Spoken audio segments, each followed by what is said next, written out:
Bible संवाद में आपका स्वागत है। आज का विषय है प्रभु के लिए खड़ा रहना। इस संसार में मसीही विश्वासियों के लिए सताव बढ़ता जा रहा है। कोई परिवार से, कोई बाहरी लोगों से और कोई अपनी आंतरिक लड़ाई के कारण संघर्ष करता है। लेकिन हर परिस्थिति में हमें यीशु मसीह के नाम के लिए अडिग रहना चाहिए। बाइबल कहती है, धन्य है वे जो धर्म के कारण सताए जाते हैं, क्योंकि स्वर्ग का राज्य उनका है। मत्ती 5:10। प्रभु हमारी परीक्षा लेते हैं। कई बार प्रभु हमें कठिन परिस्थितियों में डालते हैं, यह देखने के लिए कि क्या हम उनके नाम के लिए खड़े रहते हैं या डरकर पीछे हट जाते हैं। यह हमारी परीक्षा का समय होता है। अगर हम दृढ़ रहते हैं तो प्रभु हमारी लड़ाई स्वयं लड़ते हैं। जो कोई मनुष्य के सामने मेरे नाम को स्वीकार करेगा, मैं भी अपने स्वर्गीय पिता के सामने उसे स्वीकार करूंगा। मत्ती 10:35। यह वादा हमें याद दिलाता है कि जब हम प्रभु के लिए खड़े होते हैं तो वह भी हमारे लिए खड़े रहते हैं। सताव परीक्षा है, डरने की नहीं। यीशु ने संसार पर जय पाई है और वही आपकी ताकत है। अडिग रहे, प्रभु आपके साथ है। जब हम एक राजा 19:1-3 पर ध्यान करते हैं तो हमें एलिय्याह की कहानी से एक गहरी शिक्षा मिलती है। यहेजेबेल ने जब एलिय्याह को धमकी दी कि वह उन्हें मार डालेगी, तो वह डरकर बियरशेबा भाग गए। यह वही एलिय्याह थे जिन्होंने परमेश्वर के सामर्थ्य से स्वर्ग से आग गिराई थी और झूठे भविष्यवक्ताओं को पराजित किया था। लेकिन अब वही नबी एक साधारण स्त्री की धमकी से डर गए। यह प्रश्न उठता है, एक ऐसा व्यक्ति जिसने परमेश्वर की शक्ति को इतने करीब से देखा, वह एक ऐसी स्त्री से कैसे डर सकता है जो यहोवा से बिल्कुल दूर थी। मैं यह मानता हूं कि एलिय्याह वास्तव में यहोजेबेल से नहीं डर रहे थे। उनका डर शायद इस बात का था कि अगर यहोजेबेल उन्हें मार देगी तो लोग क्या कहेंगे। उनका नाम, उनकी गवाही और यहां तक कि प्रभु का नाम बदनाम होगा। लेकिन हमें यह समझना चाहिए कि परमेश्वर की महिमा और उसका नाम बचाने की जिम्मेदारी हम पर नहीं है। परमेश्वर स्वयं अपनी महिमा का रक्षक है। कोई भी मनुष्य उसकी योजनाओं को रोक नहीं सकता और उसकी महिमा को कोई धूमिल नहीं कर सकता, क्योंकि वह सृष्टि का रचयिता है। हमारे जीवन में भी यहेजेबेल के समान परिस्थितियां आती है। यह कठिनाइयां, समस्याएं और लोग हमें डराने या परमेश्वर से दूर करने का प्रयास करते हैं। लेकिन हमें यह याद रखना चाहिए कि हमारा परमेश्वर महान और सर्वशक्तिमान है। अगर उस समय एलिय्याह ने यहेजेबेल के खिलाफ खड़े होकर प्रभु पर भरोसा किया होता तो परमेश्वर उनकी लड़ाई स्वयं लड़ते। जैसा कि लिखा है, यहोवा आपकी ओर से युद्ध करेगा और आप शांत रहेंगे। मसीह में विश्वास रखने वालों को कभी भी अविश्वासियों के डर से नहीं झुकना चाहिए। यहेजेबेल आज हमारे चारों ओर के संसार का प्रतीक है, उन लोगों का जो प्रभु को नहीं मानते और हमें भी उनकी राह पर चलाने का प्रयास करते हैं। हमें यह याद रखना चाहिए कि अविश्वासी कभी हमारे सच्चे सहायक नहीं हो सकते।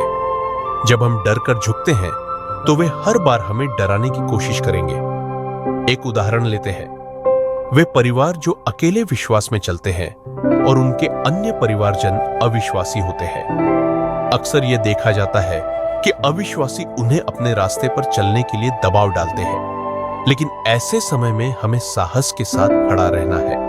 क्या आप नहीं मानते कि वही प्रभु जो शहीद स्टीफन के लिए खड़े थे जब लोग उन्हें पत्थर मार रहे थे, आज भी हमारे लिए खड़े होंगे?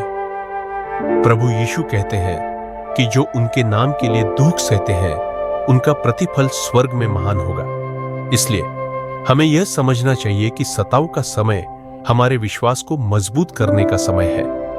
हमें इससे डरना नहीं चाहिए, बल्कि इसे अपने लिए आशीष मानना चाहिए। मैं उन सभी विश्वासियों के लिए प्रार्थना करता हूं जो कमजोर महसूस करते हैं। मैं प्रभु यीशु से विनती करता हूं कि वह उन्हें सामर्थ्य दे ताकि वे हर परिस्थितियों में खड़े रह सके। जो मसीह में विश्वास करते हैं, उन्हें किसी भी यहेजेबेल से डरने की आवश्यकता नहीं है। याद रखें, अविश्वासी कभी भी आपका साथ नहीं देंगे। परमेश्वर आपके साथ है और वही आपकी लड़ाई लड़ेंगे। परमेश्वर को पुकारो, वह उत्तर देगा। इसलिए मैं यही कहता हूं, अविश्वासियों से थोड़ी दूरी बनाए रखें, क्योंकि आप नहीं जानते वे कब आपको धोखा देंगे। लेकिन जो सबसे महत्वपूर्ण बात है, अपने विश्वास में अडिग रहे। अंत में केवल प्रभु ही हमारे साथ खड़े रहेंगे। आज के विश्वासियों में समझौता करने की प्रवृत्ति बहुत अधिक हो गई है। मैंने देखा है कि जब जीवन में कोई महत्वपूर्ण परिस्थिति आती है तो लोग अपने विश्वास से समझौता कर लेते हैं। मैंने विश्वासियों को शादी में सिर्फ अपने रिश्तेदारों के कारण बॉलीवुड गाने बजाते हुए देखा है। मैंने ऐसे लोगों को देखा है जो गैर विश्वासियों से शादी कर लेते हैं, क्योंकि वे डरते हैं कि अगर वे विश्वासियों के परिवार में शादी करेंगे तो लोग क्या कहेंगे। मैंने देखा है कि लोग प्रार्थना सभा में आते हैं लेकिन फिर भी मूर्ति पूजा करते हैं, सिर्फ इसलिए क्योंकि वे अपने गैर विश्वासी परिवारों से डरते हैं। मैंने देखा है कि लोग डरते हैं जब कोई विश्वासी उनके घर आता है, यह सोचकर कि गैर विश्वासी क्या सोचेंगे। देखिए, मैं आपको बताऊंगा कि डरना बंद करें और अपने विश्वास के लिए खड़े हो। मैं यह नहीं कहता कि आप अपने परिवार से लड़ें, लेकिन उन्हें यह समझाएं कि मैं दुनिया से अलग होने के लिए चुना गया हूं। मैं आपके रीति रिवाजों और परंपराओं का पालन नहीं कर सकता। मैंने यह भी देखा है कि लोग अपने विवाह में विश्वासियों को आमंत्रित नहीं करते क्योंकि उन्हें शर्म महसूस होती है। मैं ऐसे लोगों से कहना चाहता हूं, आप क्यों डरते हैं? मनुष्यों के डरने से बेहतर है कि आप परमेश्वर का भय माने। बाइबल कहती है, न यहूदी है और न यूनानी, न दास है और न स्वतंत्र, न नर है और न नारी, क्योंकि आप सब मसीह यीशु में एक है। गलातियों 3:28। हम सभी एक शरीर हैं। एक और महत्वपूर्ण बात मैं कहना चाहता हूं, जो लोग सुन सकते हैं वे ध्यान दें। हम विश्वासियों को एक शरीर के रूप में एक होना चाहिए। कोई भी अहंकारी न बने। मैंने देखा है कि कुछ लोग कहते हैं, मैं 15 से 25 साल से विश्वास में हूं, मुझे कोई सिखा नहीं सकता। एक बार मैं एक परिवार के घर गया जो अब यीशु मसीह को मानने लगे हैं। मैंने उन्हें कुछ सुझाव दिए, लेकिन उस परिवार की महिला ने अहंकार में कहा, हमें सब पता है, हम रोमन कैथोलिक पृष्ठभूमि से हैं और तुम हिंदू हो।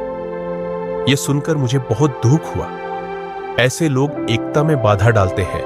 ऐसे लोग वही हैं जिनके बारे में यीशु ने कहा, हाय तुम पर शास्त्रियों और फरीसियों, हे कपटियों, तुम स्वर्ग के राज्य का द्वार मनुष्यों के मुंह पर बंद करते हो।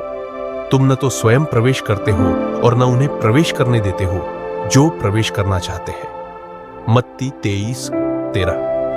इस बात से मैं दुखी और क्रोधित हुआ, लेकिन मैंने प्रभु से प्रार्थना की कि हे परमेश्वर, उन्हें बुद्धि दे कि हम सभी मसीह में एक हैं। यहां कोई जाति, कोई रंग, कोई भाषा हमें अलग नहीं करती। निष्कर्ष में सभी से अनुरोध करता हूं कि मसीह में एक हो, क्योंकि स्वर्ग के राज्य में कोई जाति, कोई धर्म और कुछ भी ऐसा नहीं है जो हमें अलग करे। यदि हम इस पृथ्वी पर एक होकर नहीं रह सकते तो स्वर्ग के राज्य में कैसे रहेंगे? एकता में ही विश्वास की ताकत है। जब हम मसीह में एक होते हैं तो हम संसार के विरोध का सामना कर सकते हैं। शैतान हमेशा हमें बांटने की कोशिश करता है, लेकिन हमें जाति, भाषा और परंपराओं से ऊपर उठकर मसीह में एक रहना चाहिए।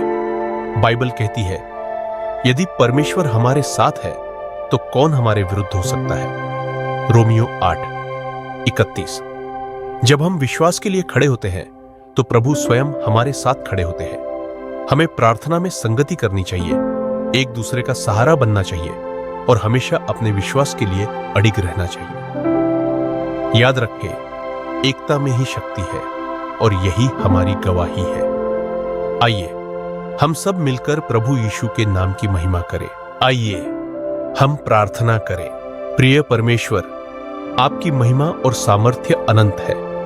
आज मैं आपके चरणों में अपने हृदय की गहराइयों से प्रार्थना करता हूं।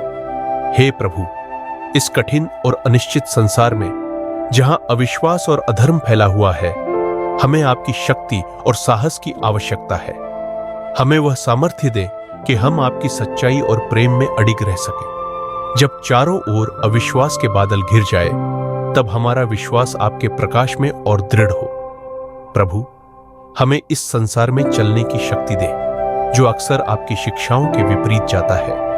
हमें वह धैर्य और सामर्थ्य प्रदान करें जिससे हम आपके नाम के लिए खड़े हो सकें। हमें भय से मुक्त करें ताकि हम साहस पूर्वक आपकी महिमा का प्रचार कर सकें और आपकी सच्चाई को लोगों तक पहुंचा सकें। हे यीशु मसीह, हमारे शब्द और कर्म आपके प्रेम और अनुग्रह को प्रकट करें। जब चुनौतियां हमारे सामने आए तब हमें आपकी उपस्थिति और आपकी पवित्र आत्मा से प्रेरणा मिले।